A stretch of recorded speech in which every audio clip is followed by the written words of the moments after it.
La Boisserie, la maison de campagne du général de Gaulle, a colombé les deux églises. C'est dans ce bureau qu'il y a 50 ans, dans la nuit du 29 mai, le président de la République imagine et rédige l'épilogue de la crise de 68. Voici l'histoire du jour où de Gaulle reconquiert l'opinion publique, alors que la République bascule dans le chaos. 24 mai 1968, la crise qui frappe la France dure depuis 21 jours. Les barricades sont élevées par les étudiants dans les rues de Paris. Les ouvriers en grève suivent le mouvement. La France est paralysée. Le mouvement ouvrier a pris le pas sur le mouvement étudiant. Les arrêts de travail avec occupation des locaux se multiplient avec une rapidité foudroyante. Le général de Gaulle, informé des événements, revient en catastrophe d'un voyage de Roumanie. Il est confiant en sa capacité à mettre un terme à ce désordre. Ce 24 mai, il s'adresse en direct aux Français. Françaises, Français, au mois de juin, vous vous prononcerez par un vote. Au cas où votre réponse serait non, il va de soi que je n'assumerai pas plus longtemps ma fonction.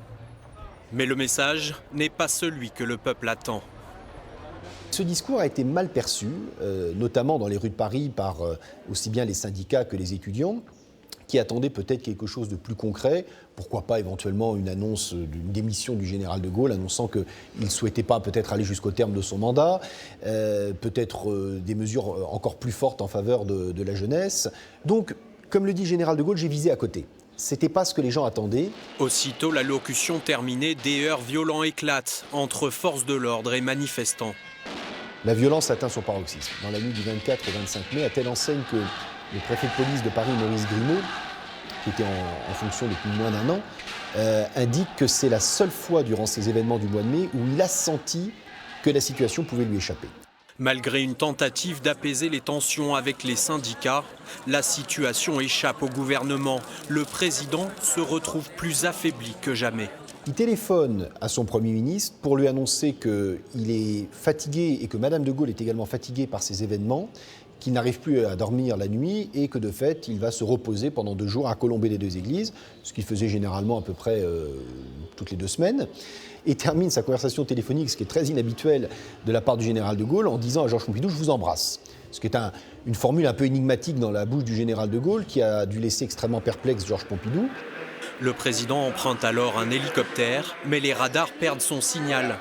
La rumeur se propage rapidement. C'est le choc dans les plus hautes sphères de l'État. La République tout entière est en péril.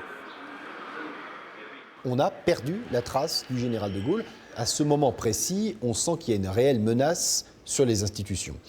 Est-ce que le général de Gaulle, profondément atteint par les événements, a réellement ressenti le besoin de quitter le pouvoir par une sortie qui honnêtement n'était pas très glorieuse? Ou bien s'agissait-il de la part du général de Gaulle, tel un froid calculateur, d'une stratégie de telle façon à recouvrer l'opinion en sa faveur, en disparaissant le temps de quelques heures? Il savait que ça allait évidemment ne pas passer inaperçu et que ça le plaçait en meilleures conditions pour le lendemain revenir et faire preuve cette fois-ci d'autorité. La reconquête est lancée. De Gaulle est en fait allé chercher du soutien auprès du général Massu à Baden-Baden. Le soir même, il prend le chemin de la Boisserie à Colombey. Après avoir quitté Baden-Baden, effectivement, il regagne Colombey les deux églises. Il va y passer une nuit. C'est durant cette nuit qu'il va, depuis son bureau de la Boisserie, rédiger ce fameux discours qu'il va prononcer sur les ondes l'après-midi du lendemain, le 30 mai. Dans les circonstances présentes, je ne me retirerai pas. Je ne changerai pas le Premier ministre. Je dissous aujourd'hui l'Assemblée nationale. Là, on retrouve le général de Gaulle des grandes heures, le vainqueur de la Seconde Guerre mondiale, l'homme du 18 juin. Et ça marque les esprits profondément.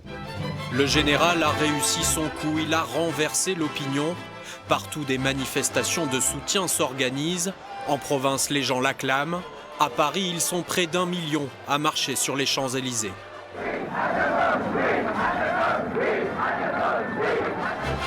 La France se remet peu à peu au travail, l'économie repart. À la fin du mois de juin, une dernière bataille à mener, celle des législatives, remportée haut la main par le parti gaulliste.